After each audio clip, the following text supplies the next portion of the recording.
Welcome to the second part of this video series on adjusting entries. In my previous video, I gave an introduction about adjusting entries and discussed in detail what is known as depreciation. If you haven't watched that yet, I recommend that you do so because some very important concepts I elaborated there will be needed in this topic about doubtful accounts, bad debts, or uncollectible accounts. Assuming you have 1 million pesos worth of accounts receivable, are you certain or sure that you will be able to collect that entire amount? Of course not, because some debtors may not have the capacity to pay you, or if you may have the ability to pay but would not be willing to pay. Some debtors may keep on promising that they will pay, but would not fulfill their promises, maybe because they think they have liability, not liability. Anyway, for the portion of the 1 million pesos accounts receivable you may not be able to collect, you should provide what we call an allowance for doubtful accounts, uncollectible accounts, or bad debts.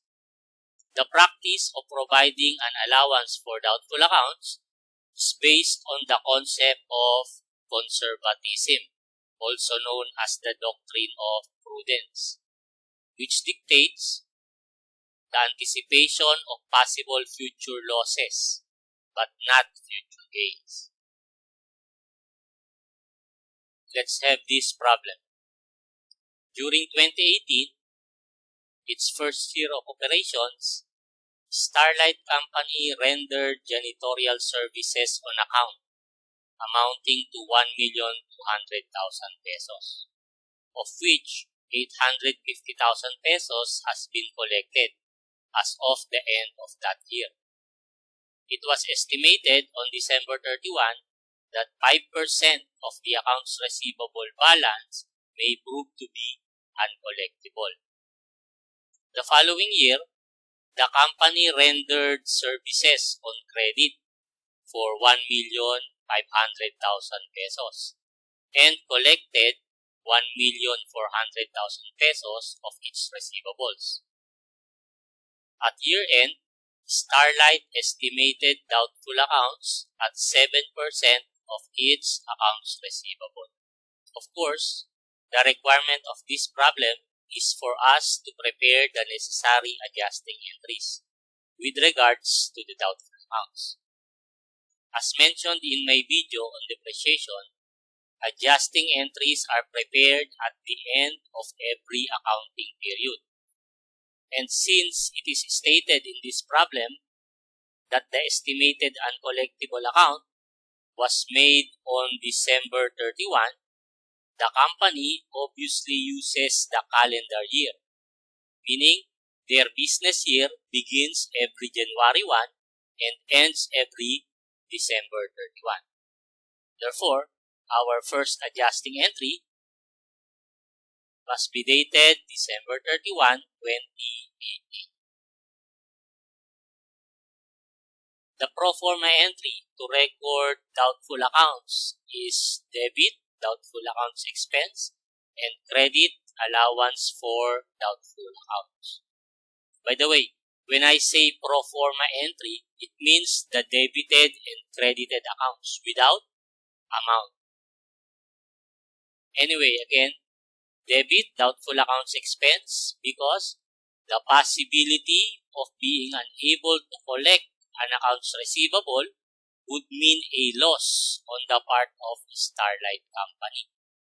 A loss is actually an expense because there would be no future benefit. And credit, allowance for doubtful accounts. The credit is only to an allowance account, not to accounts receivable. We should not credit accounts receivable here to decrease it because there is only doubt as to its collection, meaning the company is not sure that it will not be able to collect.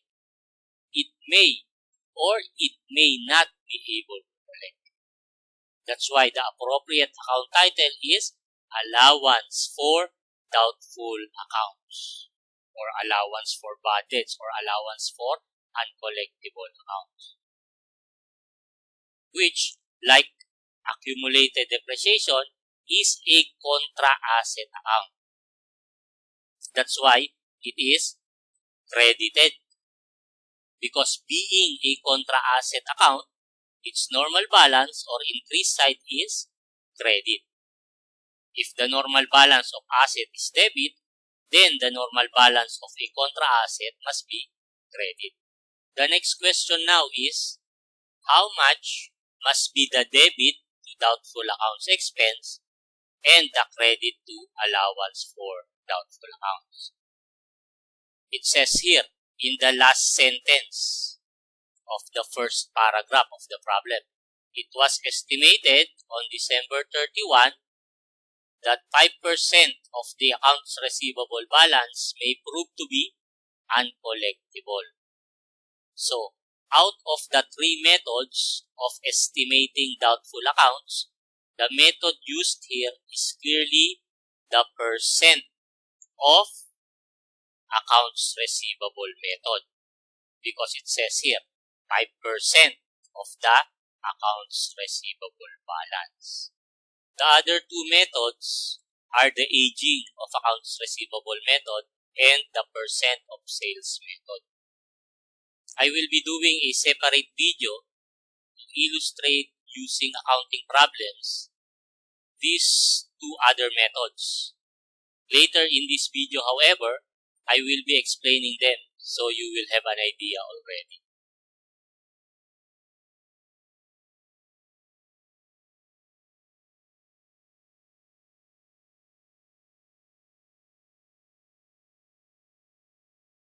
Anyway, going back to the problem at hand, again, since it is mentioned that 5% of the accounts receivable balance may prove to be uncollectible, then we need to know the balance of the accounts receivable as of December 31, 2018. And then, multiply that amount by 5% to arrive at the required balance or adjusted balance of the allowance for doubtful accounts to be reported as of the end of 2018. For the purpose of illustration, let me use a T account, simple form of a ledger. It says here, during 2018, its first year of operations. That means the company has no accounts receivable balance at the end of 2017 or at the beginning of 2018. It says further, Starlight Company rendered janitorial services on account amounting to 1,200,000 pesos. That transaction surely increased Starlight's accounts receivable, because the entry made for that rendition of service on account must have been a debit to accounts receivable and credit to a revenue account. So, let's post that amount of 1,200,000 to the debit side of the accounts receivable ledger. It says further, of which 850,000 pesos has been collected as of the end of that year. That collection must have decreased the accounts receivable and recorded by a credit to accounts receivable, so that by the end of 2018, the accounts receivable balance of the company amounts to 350,000 pesos. To get the required balance or the adjusted balance of the allowance for doubtful accounts, we just have to multiply this 350,000 pesos by 5%. That gives us the amount of 17,500. Now, let me emphasize here that when the method used in estimating bad debts or doubtful accounts is percent of accounts receivable, like the case in this problem, the amount we get by multiplying the percent with the accounts receivable balance is the required balance or the adjusted balance of the allowance for doubtful accounts, not the adjustment amount to be debited to the doubtful accounts expense and credited to allowance for doubtful accounts. The same is true when the method used is aging of accounts receivable. The amount arrived at is the required balance or the adjusted balance of the allowance for doubtful accounts. When we say adjusted balance, it means the amount of an account after making the adjusting entry. In contrast with the percent of accounts receivable and aging of accounts receivable methods, in percent of sales method, the amount we arrive at by multiplying the percent with the balance of the sales revenue is the adjustment amount, meaning the amount we need to use in the adjusting entry. Going back to this, since this 17,500 was arrived at using the percent of accounts receivable method, then this amount is the required balance or amount of the allowance for doubtful accounts after we make the adjusting entry. In the ledger or T account of the allowance for doubtful accounts, that 17,500 required balance or adjusted amount must appear above or below the bar. Below the bar. Now, how do we compute the adjustment amount to be debited to doubtful accounts expense and credited to allowance for doubtful accounts? Since allowance for doubtful accounts is a contra asset account, a balance sheet account, and therefore a real or permanent account, we need to carry over any balance of the allowance for doubtful accounts from the previous year. That balance, if any, would become the beginning balance or an adjusted balance for the current year 2018. However, since it is stated in the first sentence of the problem that the company started operations only in 2018, then the allowance for doubtful accounts has no balance at the start of 2018. So, zero, unadjusted balance. By the way, if you are not yet familiar with real or permanent accounts and nominal or temporary accounts, I advise you to watch my first video on this series on adjusting entries. Now, if the unadjusted balance is zero, how can we make the adjusted balance become 17,500? We have to place 17,500 here. This figure now is our adjustment amount, which we need to place here in our adjusting entry.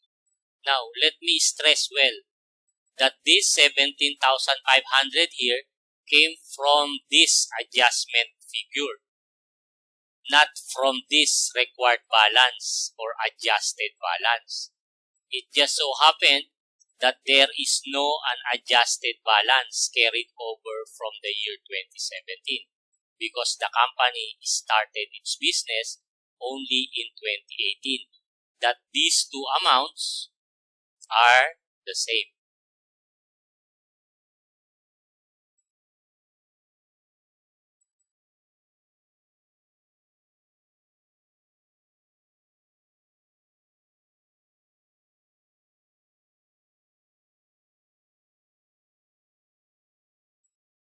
If you have understood very well everything I have discussed so far, it will be easy for you to understand what we will need to do for the following year, 2019.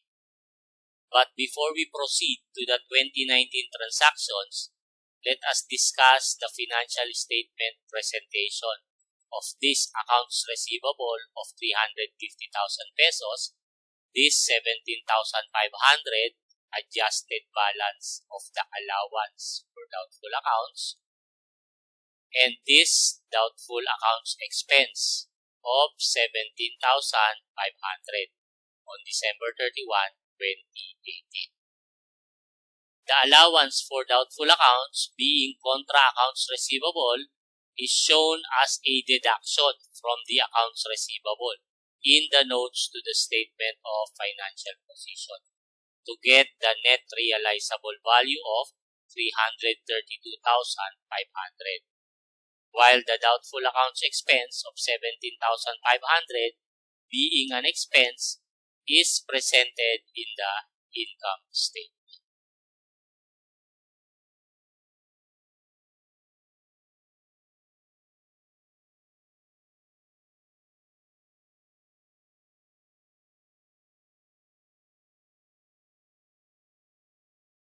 Moving forward, it says in the second paragraph of the problem, the following year, meaning 2019, the company rendered services on credit for 1,500,000 pesos and collected 1,400,000 pesos of its receivables. At year end, Starlight estimated doubtful accounts at 7% of its accounts receivable. So again, at the end of another year, Starlight must prepare an adjusting entry to record the estimated bad debts. It says here, 7% of its accounts receivable. So, as a first step, we need to compute the accounts receivable balance as of December 31, 2019. Before posting the amounts which affected the accounts receivable during 2019, we have to carry over the accounts receivable balance at the end of 2018 as the company's beginning balance at the beginning of 2019. Because accounts receivable, like allowance for doubtful accounts, is a real or permanent account. Then, we can post to the accounts receivable ledger the amount of 1,500,000 debited to accounts receivable because of the rendition of service on credit, as well as the 1,400,000 credited to accounts receivable upon collection. 350,000 plus 1,500,000 minus 1,400,000 will give us 450,000 as the balance of accounts receivable as of the end of 2019. Since it says here, Starlight estimated doubtful accounts at 7% of its accounts receivable, we multiply 450,000 by 7% to get 31,500. Now, what is this 31,500 pesos? Is this the amount of the adjustment which we must debit to doubtful accounts expense and credit to allowance for doubtful accounts? No, this is not the adjustment figure. Because take note, we arrived at this 31,500 by multiplying 7% by the accounts receivable balance.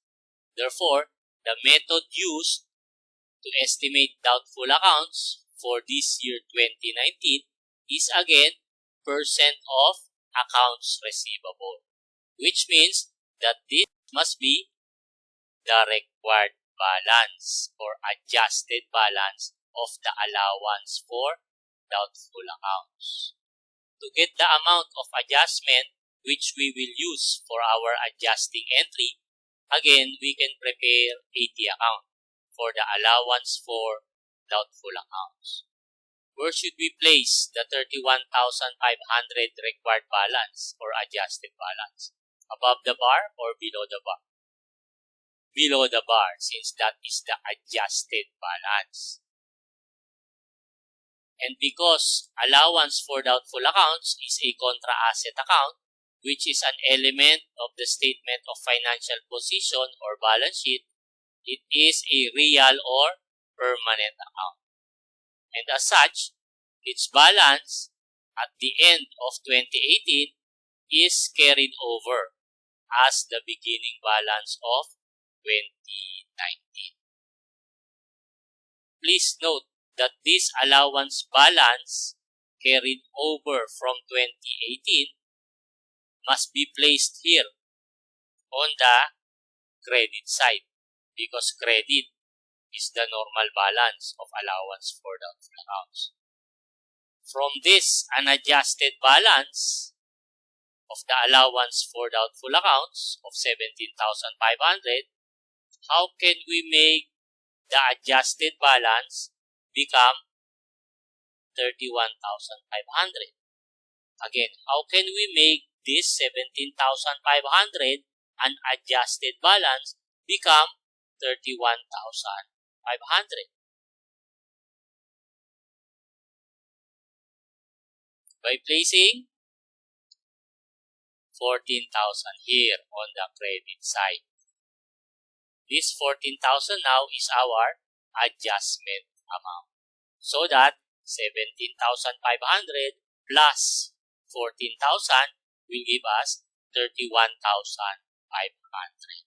Notice that this 14,000 adjustment amount is on the credit side of the T account for allowance for doubtful accounts.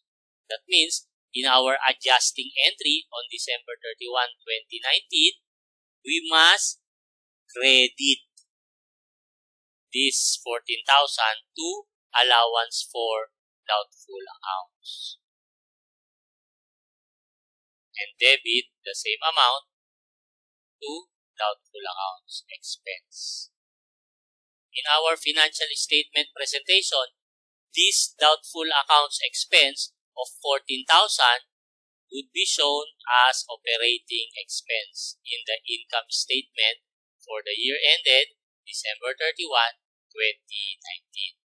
The accounts receivable balance as of December 31, 2019 amounting to 450,000 would appear in the notes to the statement of financial position, while the adjusted balance of the allowance for doubtful accounts of 31,500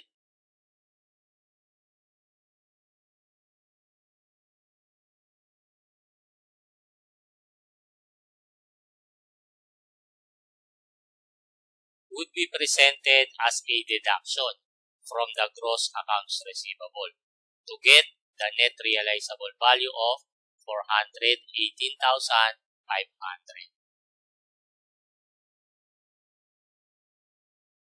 This portion of the notes to the statement of financial position now tells us that out of the accounts receivable of 450,000 pesos, 31,500 may not be collected. That is why it is possible that the company will only be able to realize or collect the balance of 418,500.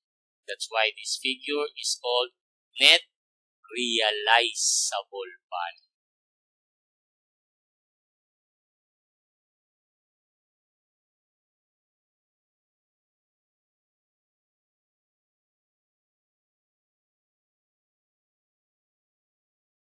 So much for this second part of my video series on adjusting entries. The third part is about deferred or prepaid expense and deferred revenue.